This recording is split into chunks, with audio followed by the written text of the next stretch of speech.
भारत विजयी है, भारत विजयी रहेगा। उत्तर प्रदेश के मुख्यमंत्री योगी आदित्यनाथ का यह बयान सामने आया है, सुनिए। इस संकल्प के साथ महाराणा प्रताप ने समाज को जोड़ करके भील। तो पाकिस्तान को लेकर उत्तर प्रदेश के मुख्यमंत्री योगी आदित्यनाथ का यह बड़ा बयान सामने आया है। योगी आदित्यनाथ कह रहे हैं पाकिस्तान अब अपने वजूद को लेकर जूझेगा। भारत तो विजयी है, भारत तो विजयी रहेगा।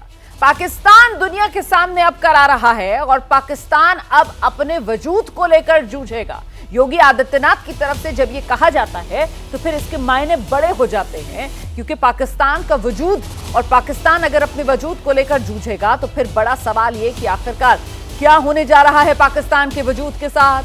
किस तरीके से पाकिस्तान खंड खंड होने जा रहा है, क्या पाकिस्तान के 4 टुकड़े होने जा रहे हैं। पाकिस्तान में खुद भीतर गृह युद्ध जैसी स्थिति बनी हुई है। एक तरफ बलूचिस्तान है और जहां पर बलोच लिबरेशन आर्मी की तरफ से बड़े दावे किए जा रहे हैं कैसे उन्होंने बलूचिस्तान के एक हिस्से को पाकिस्तानी आर्मी से छुड़ा लिया है और उस पर अब वो अपने कब्जे की बात कर रहे हैं। वहीं गिलगिट बाल्टिस्तान में लोग जो हैं वो सड़कों पर उतरे हुए हैं और उनकी तरफ से अपने दावे किए जा रहे हैं और वो पाकिस्तान की सेना और पाकिस्तान की सरकार के खिलाफ आवाज बुलंद कर रहे हैं। और पाकिस्तान में ये जो स्थिति घर के भीतर बनी हुई है और जिस तरीके से पाकिस्तान घर के बाहर भारत के हाथों मार खा रहा है, उस सब के बीच योगी आदित्यनाथ का यह बयान आ जाना कि पाकिस्तान अपने वजूद को लेकर अब जूझेगा। हमारे साथ स्टूडियो में एक और खास मेहमान इस वक्त कर्नल रिटायर्ड दानवीर सिंह मौजूद हैं। कर्नल दानवीर सिंह से जरा जानते हैं सर, जो योगी आदित्यनाथ की तरफ से कहा गया है, आप किस तरीके से इस स्टेटमेंट को रीड कर रहे हैं और क्या यहां से एक बड़ा संदेश, एक बड़ा संकेत हम ले सकते हैं क्या होने जा रहा है पाकिस्तान के साथ? पाकिस्तान एक बड़ी समस्या में फंस गया है, एक ऐसी सिचुएशन में फंस गया है कि उसको समझ नहीं आ रहा है कि अब इसको कैसे टैकल किया जाए, फेस सेविंग कैसे की जाए।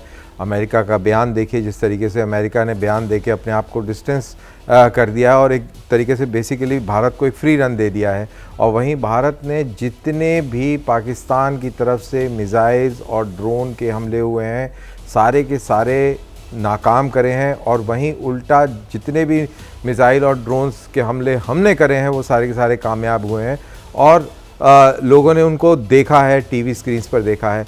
तो ये एक सिचुएशन पाकिस्तान के लिए बड़ी गंभीर खड़ी हो गई है। पाकिस्तान के अंदर लोग फ़ौज को गाली दे रहे हैं, फ़ौज के ऊपर सवाल खड़ा हो गया है। आम लोगों के अंदर कॉन्फिडेंस अबाउट द आर्मी कम हो गया और कल रात लाहौर के अंदर बहुत बड़ी रैली निकली इमरान खान के समर्थन में, जहां पर फ़ौज को बड़ा बुरा भला कहा गया। और वहीं बलूचिस्तान की बात करें तो कोयटा के पास एक मिलिट्री पोस्ट के ऊपर हमला करके कब्ज़ा किया और 24 घंटे पहले वहां पर एक फ़ौजी गाड़ी को तबाह करके आईडी से 14 लोगों को जहाँ भाग किया गया। तो सिचुएशन वहाँ पर काफ़ी गंभीर है और पाकिस्तान के साथ कौन खड़ा है ये भी देखना बहुत इंटरेस्टिंग है। पाकिस्तान के साथ अलकायदा खड़ा हो गया है, पाकिस्तान के साथ तहरीक तालिबान पाकिस्तान ने भी इस मामले में पाकिस्तान का समर्थन दिया है।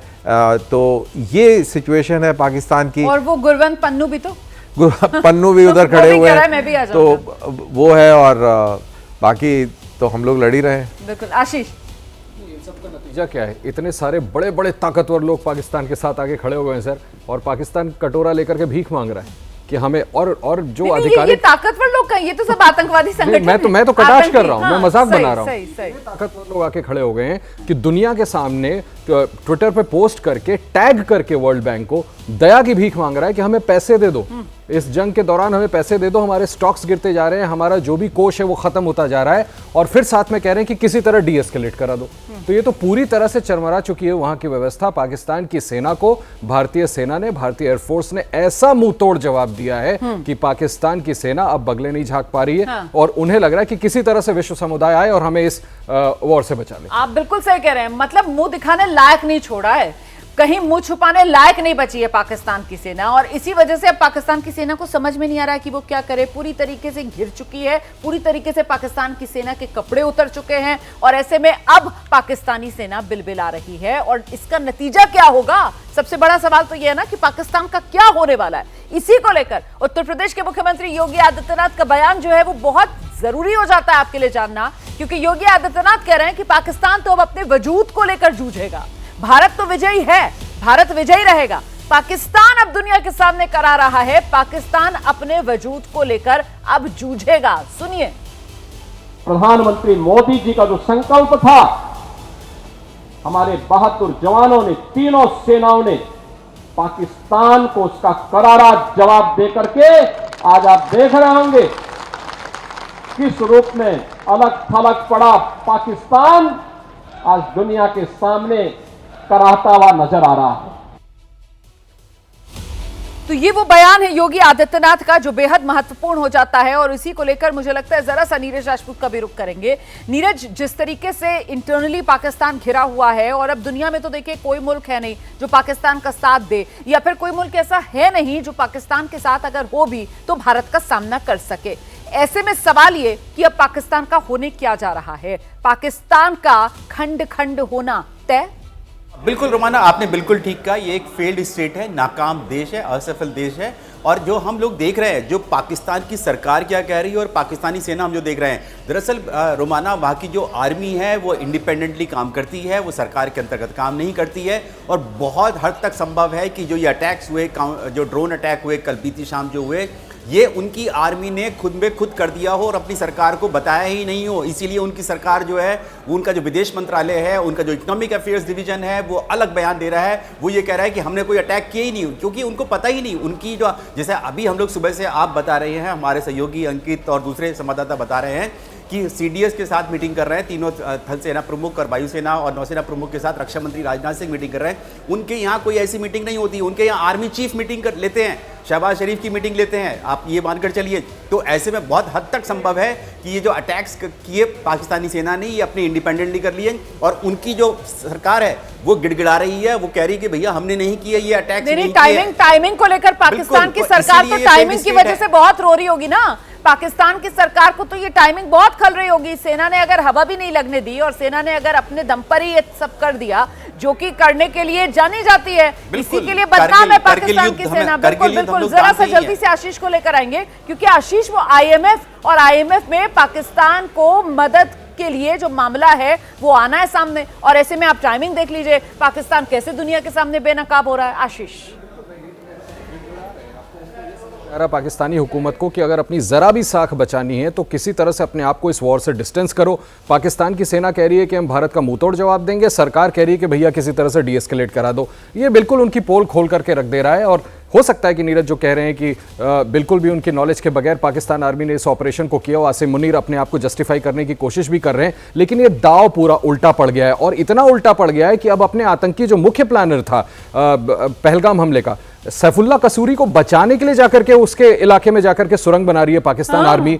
आप वर्ल्ड बैंक से एक तरफ पैसे मांग रहे हैं, डीएस्केलेट करने को कह रहे हैं, और आपकी पाकिस्तानी सेना जो है वो जनाजों में जा रही है, और मुख्य आतंकी को जो कि डिप्टी कमांडर है लश्कर तैयबा का, उसको बचाने में लगी हुई है। कैसा मुल्क है ये, कितना टूट चुका है, ये सबके सामने जग जाहिर है। बिल्कुल, और अलकायदा से लेकर टीटीपी जो है वो सब समर्थन में पाकिस्तान के आ रहे हैं। और ऐसे में जब आईएमएफ के सामने कटोरा लेकर पहुंचेंगे तो फिर क्या ही इनको मदद मिलेगी, किस मुंह से आईएमएफ से ये मदद मांगेंगे, ये भी अपने आप में देखना होगा। और इस बीच ये तस्वीरें जो दर्शक देख रहे हैं, ये दरअसल पंजाब की तस्वीरें हैं, पठानकोट की तस्वीरें हैं। जो एक तरफ आप देख रहे हैं, एक तरफ तो आप योगी आदित्यनाथ को देख रहे हैं, और जो दूसरी तरफ तस्वीरें हैं ये पंजाब के पठानकोट की तस्वीरें हैं।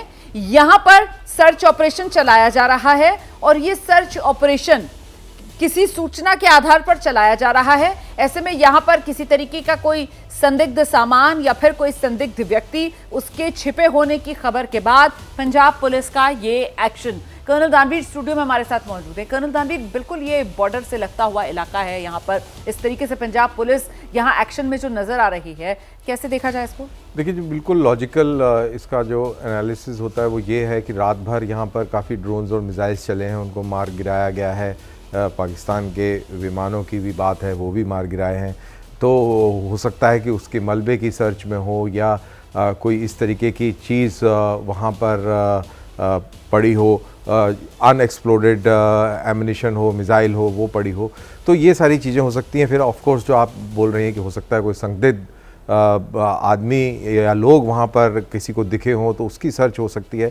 तो ये कोई भी इस तरीके की चीज़, क्योंकि बॉर्डरिंग इलाका है, तो हो सकता है। बिल्कुल। आशीष के पास कुछ खबर है जी। इस पे एडअप करना चाहता हूँ कि जो प्राइमरी इंफॉर्मेशन आई थी वो ये आई है कि पठानकोट में कुछ जगहों पे ये धुएं का गुबार देखने को मिला है काफ़ी ऊपर, और सुजानपुर कैंट एरिया और ममून, ये 2 जगह बताए जा रहे हैं जहां पर शायद हिट करने की कोशिश की थी, जिसको कि भारतीय फौज ने, एयरफोर्स ने उसको ध्वस्त कर दिया था। मतलब ये आज सुबह की बात है। जी बिल्कुल। और उसको भारतीय फौज ने नाकाम कर दिया था, लेकिन चूंकि वहां पर स्मोक दिख रहा था, मुझे लगता है इस वजह से उस पूरे एरिया को वेरीफाई कर रहे हैं कि कहीं ऐसा तो कुछ नहीं है जिसको अभी भी कंटेन करने की जरूरत है। शायद इस वजह से एयरफोर्स सिक्योरिटी वाले, सूखी पत्तियां वगैरह होंगी, गर्मी का मौसम। सर एक चीज और हो सकता है, उसको आप बेहतर बताएंगे, कहीं ऐसा तो नहीं कि इस बात का भी भय हो कि जो भी स्ट्राइक्स पाकिस्तान की तरफ से की गई उसके डिस्गाइज में कुछ आतंकियों को घुसाने की कोशिश की गई? कुछ भी हो सकता है। इसीलिए मैंने वो संदिग्ध कोई व्यक्ति हो सकता है, इसका भी हमने जिक्र किया है यहाँ पर, क्योंकि ये पाकिस्तान इस तरीके का सर जो रणनीति है वो अपनाई जाती है सर वॉरफेयर में, जरा इसके बारे में भी बिल्कुल। बताइए। इस तरीके की सिचुएशन में और जो आपकी काबिलियत है, जो आपकी मजबूती है, आप उसी से युद्ध लड़ेंगे। तो पाकिस्तान ने ये देख लिया कि पाकिस्तान की काबिलियत ही है, चोरी छिपे ही वार कर सकता है। बिल्कुल, अब तो वही कर सकता है, क्योंकि एयर डिफेंस को भेद नहीं पाया है। हाँ। और एयर डिफेंस के बारे में बता दूं कि ये जो एयर डिफेंस ने जो मुजाहरा किया है पिछली 2 रातों में, ये दुनिया के लिए एक मिसाल है, क्योंकि इसके अंदर एक आकाश तीर सिस्टम का इस्तेमाल हुआ है। ये पूरी की पूरी एयर डिफेंस एसेट्स, चाहे एयरफोर्स के हों चाहे आर्मी के हों, वो इंटीग्रेटेड हैं, including radars of civil, army and air force, सारे इंटीग्रेटेड हैं। सर ये सिनर्जी जो दिखी है पिछले 3 दिन में, हमारे ये जो वेपन्स हैं, हमारे जो हथियार हैं, जरा उसके बारे में विस्तार से बताइए। जी, वही मैं बता रहा हूँ कि वो आकाश तीर ने जो अभी जनवरी के अंदर ही इसको इनॉग्रेट किया था इंडियन आर्मी के अंदर, आर्म्ड फोर्सेस के अंदर, और उसने ये कमाल दिखाया है। और इसके अंदर वेपन सिस्टम्स आपके आकाश मिसाइल है, स्पाइडर मिसाइल्स हैं, आपके S-400 है, साथ ही आपकी इग्लास L-70, ZU-23, और ये सारे के सारे जो इक्विपमेंट है ये इस नेटवर्क के अंदर शामिल है। और इसका फ़ायदा ये है कि अगर आप ध्यान अपना लेके जाएं बालाकोट की स्ट्राइक के टाइम, तो ब्लू ऑन ब्लू हुआ था श्रीनगर में, यानी कि हमारी ही मिसाइल से हमारा ही हेलीकॉप्टर गिरा दिया गया था। तो अब इस तरीके की कोई घटना नहीं हो सकती, क्योंकि पूरा का पूरा सिस्टम नेटवर्क्ड है और लास्ट ऑपरेटर तक पूरी एयर स्पेस की पिक्चर जो है क्लियर है। और यही नतीजा है कि आप 100% इफेक्टिव रिजल्ट्स देख रहे हैं। पिछले 2 रातों में एक भी हमला पाकिस्तान का कामयाब नहीं हुआ है। और अगर इसको हम बोलें कि आकाश तीर भारत का देसी आयरन डोम है तो वो गलत नहीं होगा। और आयरन डोम से भी चूक हुई है, कई बार चूक हुई है। अभी हालिया में आयरन डोम से चूक हुई है, जिसके अंदर यमन की एक मिसाइल बिन गुरियन एयरपोर्ट के ऊपर आके गिरी। तो आप उससे कंपेयर करिए यहाँ पे कितने हमले हुए हैं पिछले 2 दिन में, और एक भी कामयाब नहीं हुआ है। तो ये इसकी एफिकेसी बताता है, इसकी इफेक्टिवनेस बताता है। और इंडिजिनस है, इंडिजिनस है, ये बहुत जो है वो इंपॉर्टेंट है, इसको बनाता है, ये बहुत जरूरी हो जाता है। यहाँ पर इस पर आगे और विस्तार से चर्चा करेंगे।